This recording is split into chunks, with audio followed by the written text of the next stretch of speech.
স্বতন্ত্র ইবতেদায়ী মাদ্রাসার সকল শিক্ষক শিক্ষিকা ভাই বোনদের বলছি, আপনাদের যাদের ব্যান বেইজে মাদ্রাসার তালিকা প্রয়োজন হবে, আপনারা আমাকে কমেন্টে জানাবেন।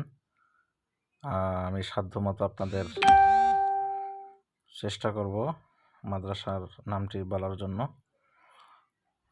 তারপরে মাদ্রাসার জাতীয়করণের ব্যাপারে যদি কোনো প্রশ্ন থাকে, মাদ্রাসার নবায়ন, পাঠদান স্বীকৃতি, কতটুকু জায়গা মাদ্রাসার নামে থাকা লাগবে, মাদ্রাসার নিয়োগ প্রক্রিয়া, তারপরে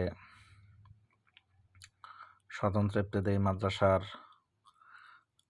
2024 সালে যে নীতিমালা হয়েছে, খসড়া নীতিমালা, সে সম্পর্কে যদি আপনাদের কোনো প্রশ্ন জানার থাকে আপনারা অবশ্যই করবেন। অনুদানভুক্ত মাদ্রাসার তালিকাও আমার কাছে আছে, যাদের প্রয়োজন আপনি বলবেন, আমি ইনশাআল্লাহ দেওয়ার চেষ্টা করব।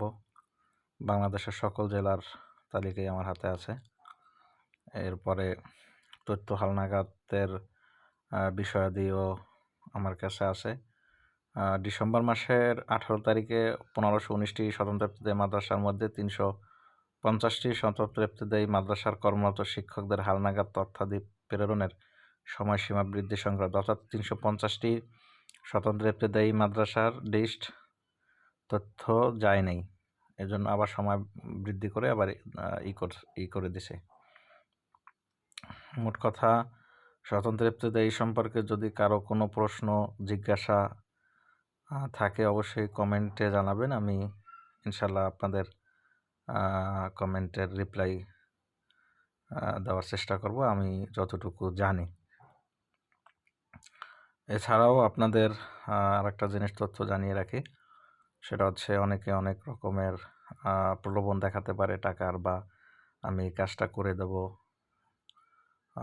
এর জন্য টাকা প্রয়োজন বা যে কোনো কিছু।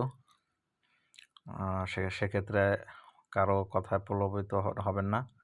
মাদ্রাসা শিক্ষা অধিদপ্তর থেকে গুগল ডক্সের যে ফরম্যাট, সেটাও আমার কাছে আছে।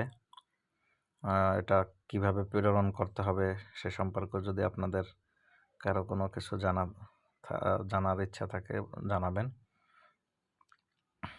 এটা আপনাদের জানিয়ে রাখি যে আওয়ামী লীগ সরকার থাকতে, স্বৈরাচার শেখ হাসিনা থাকতে 13ই মে মাদ্রাসা শিক্ষা অধিদপ্তর থেকে একটা